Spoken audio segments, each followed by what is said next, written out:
That means those people in Hollywood that invest millions of dollars in a movie, they know that if they put him in it, that he's going to make that money back and more.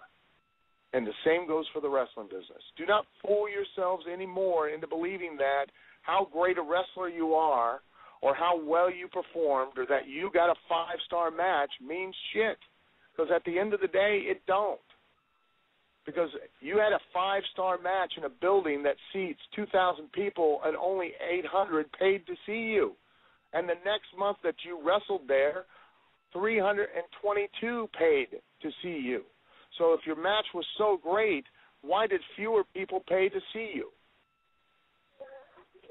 Quit trying to be Savage and Steamboat and start trying to be Hogan and Andre.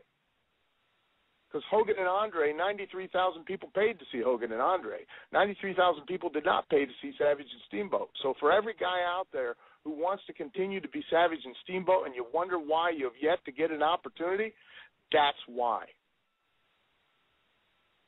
It's true. I couldn't agree. You just brought knowledge to Ring Rust Radio House, and we truly appreciate that, man. You've dropped nothing but tidbits of good knowledge on us all night. That's fantastic.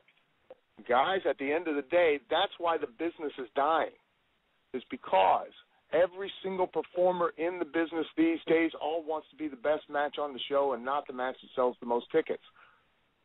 The business is literally collapsing in and upon itself because nobody cares how many people are in attendance. They do not gauge their success on ticket receipts. They gauge it on whether or not they got a pat on the back or a critic of wrestling to say that they were the next great thing. And I'm going to give you at $30,000 to $50,000 for 30 seconds of TV time. I'm going to invest 6 minutes at $30,000 for 30 seconds. I'm going to invest $360,000 of my TV time in you, and you're going to go out there and you're going to just try to get a 5-star match as opposed to sell me more than $360,000 worth of tickets, not to mention all of my other expenses I've got, not to mention I'm now paying you too, then I'm probably not going to use you again. It makes complete sense. It's exactly what Vince thinks. I know Vince is sitting somewhere listening to this because he steals our ideas. He is sitting somewhere saying, God, well, I as Al Snow not running the business. He needs to be here. Triple H is going to run that shit into the ground. You should be running the business. It's not whether I should be running. It's the truth. It's the way the wrestling business has been and always will be. Unfortunately, nowadays, when I broke in, I was broke in by guys who literally did it for a living and didn't do it just on the weekends. It's not like they painted houses and then went and wrestled on the weekends and then felt like they were entitled to get paid a certain amount of money. I'll tell you the same thing that I gave the advice to my daughter's boyfriend who, against my advice, she dated a wrestler. And he came to me and he's like, I was supposed to get booked on this show, but the guy offered me $40, and I told him I wouldn't come down in for less than $50. And the guy said, well, stay home. And I said, he's right. And he said, what do you mean he's right? I said, if I put your name on a poster right now, nothing else on the poster, no wrestling, no nothing, just your name, how many tickets are you going to sell me at $10 a ticket? He said, probably none. I said, yeah, exactly, none. Which means that you're not even worth $40 because you couldn't even sell me 4 tickets. You're worth 0. So where do you get off asking for 50 instead of taking the opportunity to go there, work, make yourself into a draw, and then be able to negotiate your price based on how many people are paying to see you? It's a very blue-collar mentality. It's not a blue-collar mentality. It's the real world. It's the business. Remember, it's the wrestling business. The professional wrestling is an art. It's it's the only true American art form besides jazz. And it's an art form that is all built around trying to manipulate an audience to build an emotional desire that's so strong that they'll be motivated to then put their money down to see it and pay for it again and again. If you cannot do that, I don't care how great a wrestler or performer you are. If they won't pay to see you, then guess what you're not going to get the opportunity to do, except for on shows where they apparently don't care.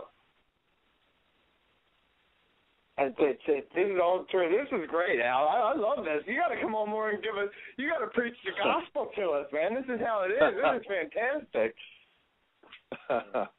Well, if you want if guys want an opportunity, I tell guys all the time, and not just on the radio. You want an opportunity in WWE, you want an opportunity in TNA, when you're, you be the one guy that's out there trying to make himself a draw, trying to make himself an attraction, as opposed to going out there and trying to be the one guy that appeals to the smart marks, which is the most oxymoronic fucking term I've ever heard because it doesn't exist.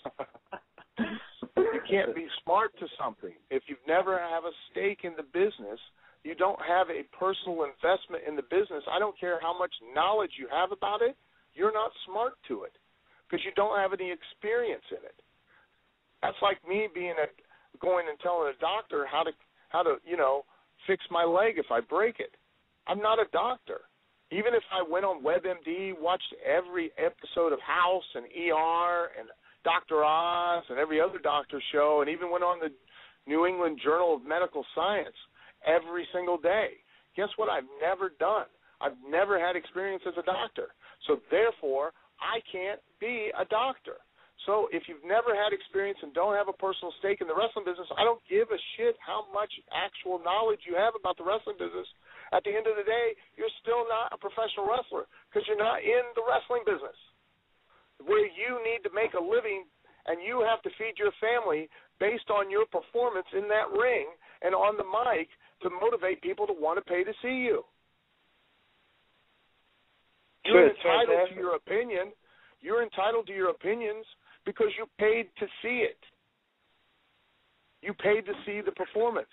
So you can say whatever you want. You can like it, dislike it. But guess what you're never going to do? You're never going to dictate to me what I am or not going to do within this business because at the end of the day, I got to put a roof over my wife's head. I got to take care of my kids. I got to put clothes on their back and food in their bellies, and that's from me doing this for a living. Listen, you put a face to a business. A lot of us take it for granted that this is just a show and that it ends when the show ends. But like you said, this is a life. Each one of these guys lives this. This is their life. That is great. You put it away to where a lot of fans who aren't in with the business can really attach to what you just said. I hope so. I mean, think about it. If you were just a plumber or a roofer, and you go out and you've got the experience. You know what works as far as plumbing is concerned, as roofing is concerned. You go do a job on a house, and the guy follows you around. He's never plumbed a day in his life, but he's following you around telling you how to do your job. Then why the hell did he hire you?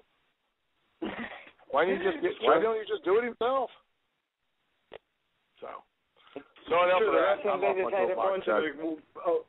The wrestling business has a bunch of wannabe plumbers, that's for damn sure. Well, the problem is that the wrestlers within the wrestling business are letting the wannabes tell them what's good, what's bad, and what's right and what's wrong. That's the problem. And they dictate the performance based on what people that are not even within it or don't have a stake in it say. All right, go ahead, Brandon Galvin. You have one more question. You'll say me out on one more question, Al. I got one more question for you. Brandon Galvin, go ahead. I was just wondering, I mean, you have such a great insight that what would you teach to some wrestlers who are just bucking on the cusp of a main event, like an AJ Styles, a Daniel Bryan, who constantly teeter back and forth on that upper card status, that main event status, they're not breaking through that glass ceiling to be a main star. I mean, these guys put on great matches every night, but like you say, they're not the ones really that are drawing all the fans. I would say start watching what you're doing like a fan would. Watch it from the eyes of a standpoint of you know nothing about wrestling. You only occasionally watch it. You're flipping through the channels. What would it take for that guy that looks just like you, that wrestles just like you, that really is you in the ring? What would it take as you're flipping through the channels on that TV show and you happen upon it? What would it take to either see, hear, or feel to make you stop and then want to continue to watch that and then make you want to watch it again and again and again? as opposed to, oh, wow, this move will be really cool, or wow, this would be a great spot. What would it take to capture that imagination and make people think that you're larger than life? Because at the end of the day, boys, Jimmy Hart says it best. If you dress like the audience, eventually you're going to be in the audience. If you feel, come across, look like somebody in the audience, if you don't appear to, and I'm not saying they don't, because I don't know. I haven't watched any wrestling in years. But if they don't come across like that, because The Rock comes across as a larger-than-life character. I think everybody can agree. Steve Austin came across as a larger-than-life character. Vince McMahon came across as a larger-than-life character. You people will not pay to see somebody they can see for free. If you can see Uncle Jim and Cousin Bob wrestling in the grass at the family reunion for nothing, why are you going to pay to see guys that are similar in some fashion doing it for $25 and up in a 20,000-seat arena? It's true. And I don't care how you do it. I don't care how many moves you do, how few moves you do, how much you do personality-wise. I don't care what you do. But at the end of the day, when you step out in that ring, do something to where you motivate those people to go, you know what, I want to watch that guy again. Nah, it's true. Listen, man, you've had some great points. I always listen. We're going to say out on that, Al, that you have been one of the best guests we've ever had, man. We appreciate the show. You want to give it one last shout-out to anything you got, your movie, all that stuff? Dorothy and the Witches of Oz, March 16th in Milwaukee. You can follow me on Twitter at @TheRealAlSnow. I'm always putting up interesting stuff there. Granted, it's just stupid, ridiculous, obnoxious, offensive stuff. And if you believe that I'm only offensive to a certain, whether it's sex or race or creed or religion or handicap, you're mistaken. I offend everybody because I think that Twitter is just ridiculous. Same with Facebook, but @TheRealAlSnow on Twitter. And make sure you guys check out my Magic Act for the Blind. They love card tricks. You just have to say to die after every trick or they don't know anything happened. So fantastic. That's awesome. Al, we appreciate the time, man. This was great. We thank you so much. You just gave Ring Rust Radio a big rub. Thank you very much, buddy. Thank you, guys. I appreciate it, okay? You take care. Have a great night, man. Take care. And that was Al Snow, everybody.